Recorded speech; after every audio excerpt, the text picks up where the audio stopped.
요셉이 형들을 정탐꾼으로 몰아붙이자 형들이 뭐라고 고백합니까? 11절과 13절 말씀 보시면 우리는 한 아버지의 아들들입니다. 모두 12입니다. 한 아버지의 아들들이라는 말을 2번 강조하고 있습니다. 이것이 요셉이 정말로 그들에게 듣기 원했던, 그토록 갈망했던 말입니다. 그리고 동시에 야곱의 가정이 풀어야 될 숙제이기도 합니다. 우리는 한 가족입니다. 한 아버지의 아들들입니다. 한 가족이라는 말이죠. 그럼 20년 이상 한 가족이 아니라 내 가족으로 삶을 살아왔습니다. 내 가족 속에는 항상 질투와 시기와 다툼이 공존했습니다. 결코 한 가족이 될 수가 없었습니다. 이게 야곱의 가정의 문제입니다. 근데 이게 야곱의 가정의 문제가 아니라 오늘 교회의 문제입니다. 그리고 교회가 평생토록 풀어갈 숙제입니다. 교회는 영적 가족이죠. 한 가족입니다. 하나님 아버지를 아버지로 모시는. 근데 교회가 한 가족임에도 불구하고 한 가족이 되지 못합니다. 이 문제는 여러분, 교회가 존재하는 이상 끊임없이 싸워야 될 문제입니다. 끊임없이 풀어가야 될 문제입니다. 우리가 영적인 가족입니다. 우리가 한 가족입니다. 교회가 존재하는 동안 끊임없이 싸우고 풀어갈 숙제입니다. 이제 요셉이 이 문제를 풀려고 합니다. 이 문제를 풀어야지만 나머지 모든 것들이 풀려지기 때문입니다. 하나님의 구원의 역사가 이것을 통해서 풀어지기 때문입니다. 반드시 풀어야 될 숙제입니다. 가정이 하나 되지 못하도록 만드는 가장 큰 원인 제공자는 바로 아버지 야곱입니다. 물론 형제 안에서의 시기와 질투와 경쟁과 다툼도 하나의 문제입니다. 그것 역시도 풀어가야 할 문제입니다. 그러나 더 중요한 것은 아버지 야곱에게 문제가 있습니다. 요셉은 이런 가족사를 잘 알고 있었기 때문에 어디서부터 문제를 풀어야 되는지도 알고 있었습니다. 이 아버지 야곱에게 뿌리 깊이 박힌 편파적 사랑을 해결하지 않으면 형제들이 아무리 우리가 한 가족입니다 외친다 할지라도 절대로 한 가족이 될 수가 없습니다. 우리가 한 가족입니다, 이것을 가능케 하는 가장 중요한 열쇠는 야곱이 가지고 있고 야곱이 풀어야지만 풀려지게 되어 있기 때문입니다. 자, 요셉이 이 아버지의 편파적인 사랑의 문제를 해결하기 위해서 이제 어떻게 할까요? 처음에 요셉이 형들에게 한 사람이 가서 아버지 품에 있는 베냐민을 데리고 오면 당신들의 말이 정말로 진실임을 믿겠다라고 말합니다. 그런데 요셉이 이것을 바꿉니다. 19절에 보시면 너희가 확실한 자들이면 너희 형제 중 한 사람만 그 옥에 갇히게 하고 너희는 곡식을 가지고 가서, 원래는 처음에는 한 사람만 그 옥에 갇히게 하고 곡식을 가지고 가라, 그러면 당신들이 정직한 사람이라는 것을 인정하겠다라고 말합니다. 3일 동안 감옥에 갇혀 있으면서 형제들이 무슨 의논했겠습니까? 누가 남을 거냐 뭐 이런 것을 의논했겠죠. 3일이 돼서 요셉이 그들을 찾아옵니다. 저는 다음에 요셉이 어떻게 합니까? 24절 보시면 요셉이 그들을 떠나가서 울고 다시 돌아와서 그들과 말하다가 그들 중에 시몬을 끌어내어 그들의 눈앞에서 결박하고, 요셉이 일방적으로 지목합니다. 누구를 지목합니까? 시몬을 지목합니다. 시몬을 그들이 보는 앞에서 결박을 합니다. 왜 하필 시몬입니까? 10명의 형들 중에서 요셉이 의도적으로 시몬을 선택해서 시몬을 결박합니다. 왜 10명 중에서 시몬을 요셉이 선택을 했을까요? 이거를 알기 위해서는 아버지 야곱과 시몬의 관계를 확인을 해야 합니다. 창세기에 시몬과 야곱의 관계를 알려주는 단서는 딱 2구절 말씀밖에 없습니다. 창세기 34장 30절에 세겜에 있는 모든 남자들을 다 죽이고 돌아왔을 때 야곱이 뒤늦게 안 다음에 아주 대노하죠. 이 너희들 때문에 우리 가족이 몰살하게 되었다라고 극대노합니다. 그때 한번 나옵니다. 그런데 누가 세겜의 남자들을 다 사륙하는데 주동자였습니까? 시몬과 레이였습니다. 시몬과 레이 중에 누가 형입니까? 시몬이 형입니다. 지금도 형과 동생의 싸움이면 당연히 형을 먼저 혼내죠. 그 당시에는 여러분 위계 질서, 가족의 질서가 더 확실했던 시대입니다. 당연히 야곱이 누구를 더 나무라겠습니까? 누구에게 책임 묻겠습니까? 당연히 형인 시몬에게 책임을 더 물었겠죠. 그리고 마지막 창세기 49장 5절, 6절, 7절, 야곱이 죽기 전에 12아들을 위해서 기도해 주죠. 축복 기도죠. 근데 시몬을 향한 야곱의 기도는 이게 정말 축복 기도가 맞는가 싶을 정도로 축복 기도가 아닙니다. 물론 하나님께서 예언적 기도를 하게 하신 겁니다. 예언적 기도, 야곱의 입술을 통해서. 그러나 그것이 일방적인 하나님의 예언적 기도만 되는 것이 아니라 평상시에 야곱이 시몬에 대해서 어떻게 생각하고 있느냐를 반영하는 그런 기도이기도 합니다. 기도를 찾아보시면 알겠지만 축복 기도인 듯 하지만 저주 기도처럼 보여집니다. 세겜 사륙 사건 이후에 시몬은 야곱의 눈밖에 난 아들입니다. 미운 털이 박힌 자식이었습니다. 요셉이 시몬을 남겨둠으로 야곱에게 지금 무엇을 요구하는 겁니까? 야곱에게 눈밖에 난 아들, 야곱이 미워하는 아들, 그 아들을 위해서 지금 야곱이 자신의 생명과 연결되어 있는 가장 소중하고 가장 사랑하는 아들 베냐민을 내놓으라는 거예요. 다시 말하면 여러분, 지금 야곱이 가장 사랑하고 있는 이 베냐민과 가장 미워하는 아들 시몬과 바꿔야 된다는 거예요. 야곱에게 지금 무슨 사랑을 요구하고 있습니까? 야곱에게 십자가의 사랑을 요구하고 있는 겁니다. 내가 가장 미워하는 그 자식을 위해서 내가 가장 사랑하는 자식을 내어놓아야 되는 거예요. 야곱이 이 사랑을 할 때만이 편파적인 사랑을 해결할 수가 있는 것입니다. 여러분, 십자가의 사랑이 무슨 사랑입니까? 십자가의 사랑이 무슨 사랑이에요? 하나님께서 독생자 예수 그리스도, 그 사랑하는 아들을 하나님의 원수인 죄인들을 위해서 내어준 사랑이 아닙니까? 이게 십자가의 사랑입니다. 로마서 5장에 이 세상에서 찾을 수 없는 사랑이죠. 원수를 위해서 자신의 가장 사랑하는 아들을 십자가에 내어줘야 되는 거예요. 그게 십자가의 사랑입니다. 지금 요셉이 아버지 야곱에게 십자가의 사랑을 요구하고 있는 겁니다. 당신의 생명과 연결된 베냐민, 그 사랑하는 아들을 당신이 미워하는 시몬을 위해서 내어놓을 때만이 이 편파적 사랑, 뿌리 깊은 사랑을 해결할 수가 있다는 것입니다. 이러면 교회도 마찬가지입니다. 우리는 한 가족입니다. 한 가족입니다. 외친다고 되는 것이 아닙니다. 물론 외쳐야 됩니다. 기도해야 됩니다. 그러나 그 한 가족이 되는 것은 십자가의 사랑을 할 때만이 가능한 것입니다.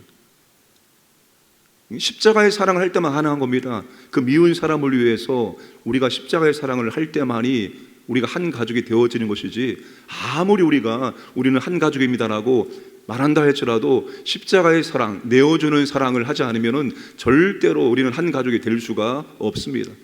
그냥 우리는 하나님이 우리에게 해 주었던 그 사랑을, 예수님이 우리에게 보여준 그 사랑을 우리가 동일하게 믿음의 지체에게 행할 때, 그때만이 여러분 한 가족이 될 수 있는 것이지, 내 것은 절대로 내어주지 않으면서 우리가 한 가족을 아무리 외쳐도 한 가족은 이루어질 수가 없는 거예요. 가장 미워하는 사람을 위해서 나의 가장 소중한 것을 내어줄 때, 그 십자가의 사랑을 행할 때, 그때만이 여러분 한 가족이 될 수 있음을 우리가 꼭 기억을 하시기를 바랍니다. 자, 이제 또 한 가족이 되기 위해서 이제 요셉과 형들의 이 문제를 해결을 해야 됩니다. 가해자와 피해자의 문제를 해결해야 됩니다. 가해자의 이 죄악을 진심으로 회개하게 만들어야 되고, 이 피해자의 마음의 상처가 온전히 치유가 되어져야 됩니다. 그럴 때만이 한 가족이 될 수가 있습니다. 자, 요셉은 형들이 20여 년 전에 자기에게 저지른 죄를 진심으로 하나님 앞에 회개할 수 있도록 만들고 자신이 받은 상처가 온전히 치유되기를 원해서 어떻게 합니까? 사흘 만에 나타난 요셉의 첫마디 18절 말씀, 사흘 만에 요셉이 그들에게 이르되 나는 하나님을 경외하노니 너희는 이같이 하여 생명을 보존하라. 나는 진심으로 하나님을 두려워하는 사람입니다. 이 요셉의 형제들을 어디 앞에 세웁니까? 하나님 앞에 세우는 거예요. 지금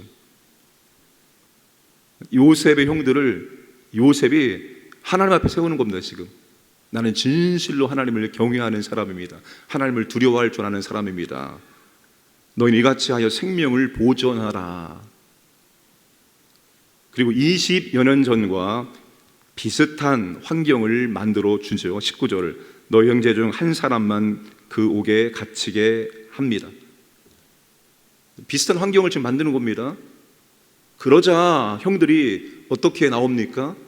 21절에 그들이 서로 말하되 우리가 아우의 일로 말미암아 범죄하였도다. 그가 우리에게 애걸할 때에 그 마음의 괴로움을 보고도 듣지 아니하였으므로 이 괴로움이 우리에게 임하도다. 형들이 이제 20년 전에로 돌아가서 그때의 상황을 떠올리면서 이제 자신들의 죄를 토설하기 시작을 하는 것입니다. 요셉에게 했던 일들을 기억하고 요셉이 그때 어떻게 했는지를 그들이 지금 떠올리고 있는 것입니다. 요셉에게 한 불의와 지금 자신들이 당하는 고난을 연결을 짓고 있는 것입니다. 형들이 요셉의 절규를 떠올립니다. 그 마음의 괴로움을 보고도 듣지 아니하였으므로. 여러분, 구덩이에 요셉을 빠뜨렸을 때 요셉이 형들에게 어떻게 했을까요? 그 마음의 괴로움을 보고도 듣지 아니하였다, 듣지 않았다. 요셉의 괴로움을 우리가 보고도 듣지 않았다. 여러분, 요셉이 여러분 그 구덩이에 빠져서 형들한테 어떻게 했습니까? 제발 나를 살려달라고 진짜 눈물 콧물을 다 흘리면서 요셉의 형들에게 그렇게 애걸했던 것입니다. 제발 나를 살려달라고, 살려달라고. 근데 형들이 그것을 보고도 듣지 아니하였습니다. 그들이 지금 요셉의 고통을 지금 간접적으로 체험하고 있는 것입니다. 그때 요셉이 얼마나 고통스러웠을까, 그때 그렇게 부르짖으면서 요셉의 마음이 어땠을까를 지금 그들이 경험하고 있는 거예요. 22절에 르우벤은 요셉의 빚값을 치르게 되었다라고 말합니다. 그러면서 지금 이 형들이 20년 전에 동생 요셉에게 행했던 모든 죄악과 그 요셉이 느꼈을 만한 그 고통을 본인들이 지금 느끼면서 그렇게 고백을 하고 있는 거예요.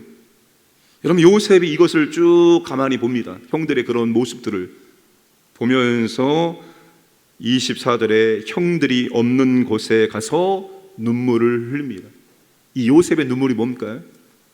이 요셉의 눈물이 뭘까요? 그 22년 전에 형들에게 당했던 그 응어리, 그 상처의 응어리들, 그게 지금 요셉의 마음속에서 풀려지면서 눈물을 흘리고 있는 것입니다. 치유의 눈물이라고 말할 수가 있습니다. 상처가 치유되면서 요셉의 지금 그의 눈물로 그의 상처를 지금 씻겨 내려가고 있는 것입니다. 여러분 생각해 보세요. 형들하는 가족이 그렇게 죽이려고 했던 겁니다. 그렇게 애원했는데 살려달라고, 남도 아니고 가족이 그렇게 만드는 거예요. 여러분, 요셉 마음속에 그것이 얼마나 큰 상처와 아픔으로 20년 동안 마음에 담고 있었던 거예요. 그걸 누구한테 말합니까? 남한테 말합니까? 우리 형들이 나를 죽이려고 했다고? 어떻게 말할 수 있습니까? 20년 동안 그 상처를 안고 살아갔던 요셉이 드디어 눈물로 그 상처를 씻고 있는 것입니다.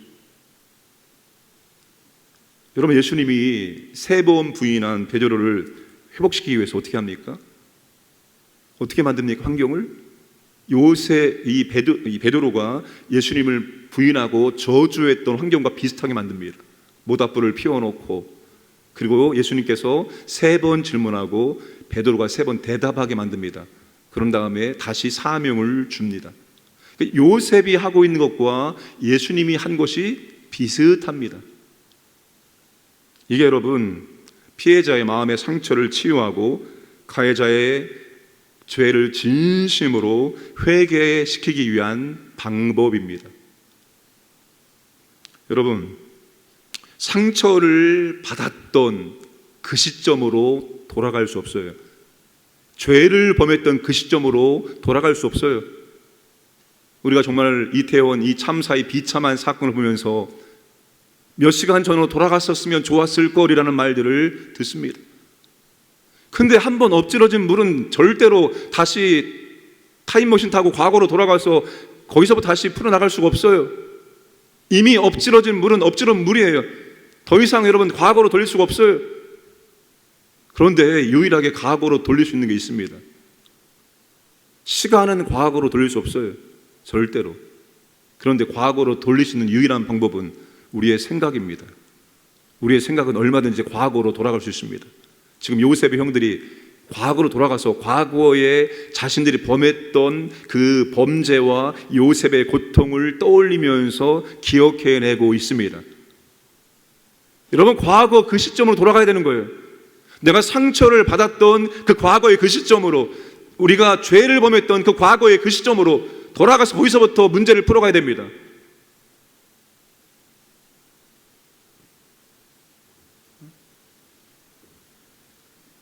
거기서부터 문제를 풀어가고 거기서부터 진심으로 회개를 해야 되고 거기서부터 그 받은 상처를 치유해 나가야 됩니다.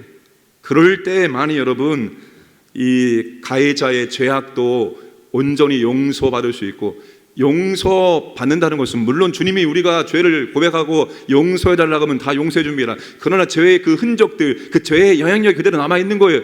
그래서 완전히 과거로 돌아가서 온전하게 토설하고 온전하게 회개할 때만이 그 죄에 대한 영향력을 더 이상 받지 않는 거예요. 상처 마찬가지입니다. 그 상처 여러분 온전히 치유되지 않으면 그 상처가 절대로 그 사람을 가만히 내버려두지 않습니다. 끝까지 따라갑니다. 여러분, 오늘날 이 시대를 치유의 시대라고 합니다. 그만큼 외적으로 내적으로 치유가 필요한 시대를 우리가 살고 있는 거예요. 그러니까 그 방법으로만 마음의 상처도 치유할 수 있고, 또한 그때 저질렀던 그 죄에 대해서도 온전히 회개하고 우리가 회복될 수가 있습니다. 바로 이 문제가 해결되어야지만 이 야곱의 가족이 한 가족이 될 수 있는 것입니다. 우리도 마찬가지입니다. 누군가에게 우리가 마음의 상처를 주었다면 그냥 나 혼자만 그냥 마음의 상처를 주 앞에 회개한다고 되는 게 아니에요. 당사자와의 풀어야 될 것을 풀어야지만 그게 풀려지게 되는 것입니다. 진심으로 회개하고, 그리고 그 진심의 회개, 용서를 받을 때만이 마음에 상처받은 자의 상처가 치유가 될 수 있는 것이지, 각자 알아서 너는 너대로 나는 나대로 한다고 해서 절대로 상처가 치유되는 게 아닙니다. 당사자끼리, 요셉과 형들의 문제는 그들끼리 풀어야지만 풀려지는 것이지 각자 알아서 풀읍시다 해서 되는 게 아닙니다. 요셉이 그걸 알기 때문에 아버지의 문제는 아버지의 문제를 풀고, 그리고 요셉과 형들의 문제를 이렇게 풀어갑니다. 그래서 진심으로 하나된 가족이 될 수 있도록 만들어가고 있는 것을 보게 되어집니다. 오늘 우리가 영적인 가족이라고 말합니다. 교회는 영적인 가족이라고.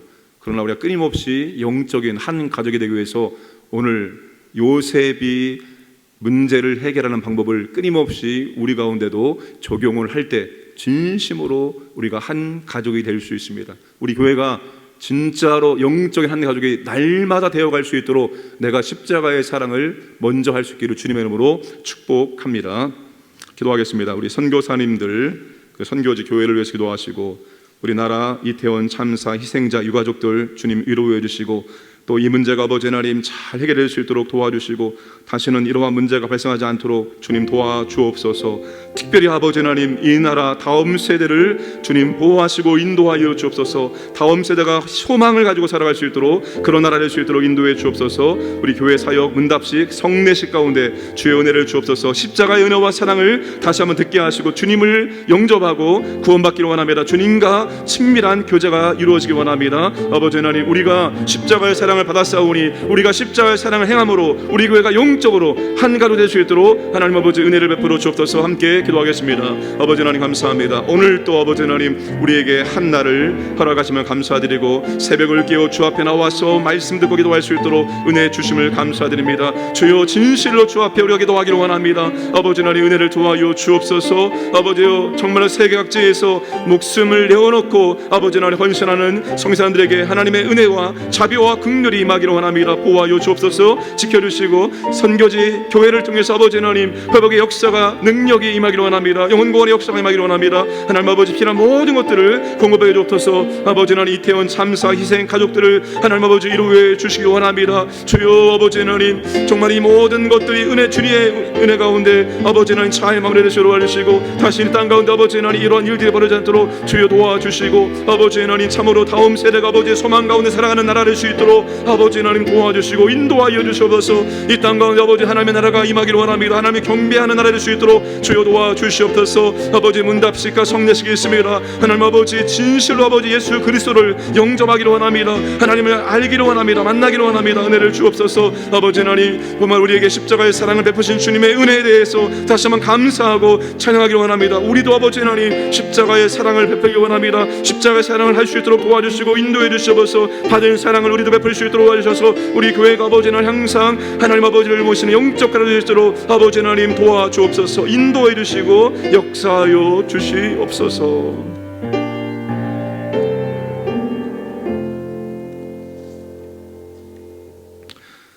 아버지 하나님 야곱의 가정이 한 가족이지만 네 가족으로 살아왔습니다. 이제 요셉이 이 네 가족을 한 가족으로 만들고자 합니다. 야곱의 뿌리 깊은 편파적인 사랑의 문제를 해결하기 위해서 가장 소중한 자식을 가장 미운 자식을 위해서 내놓으라고 말합니다. 십자가의 사랑을 행하라고 말합니다. 아버지 하나님 우리가 십자가의 사랑을 받은 사람들입니다. 하나님의 원수였습니다. 극악무도한 죄인이었습니다. 그런 하나님께서 독생자 예수님을 가장 사랑하는 아들을 이 땅에 보내셔서 우리를 대신해서 십자가에서 처절한 고통 가운데 죽게 하셨습니다.